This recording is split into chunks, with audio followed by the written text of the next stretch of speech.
Hello guys, welcome to Pronouncist, your pronunciation guide. Today we will learn how to pronounce the word shown on the screen, jurisprudence. First, let's hear its American pronunciation. Jurisprudence, jurisprudence. Now, read the syllables of U.S. pronunciation shown on the screen naturally. Jurisprudence, jurisprudence. Now, let's focus on British pronunciation of this word. Jurisprudence, jurisprudence.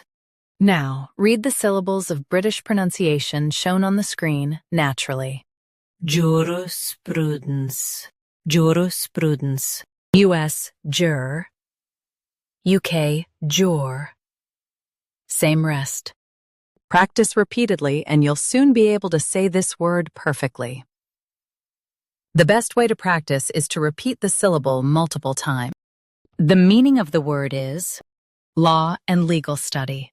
Try repeating this word several times to improve your pronunciation.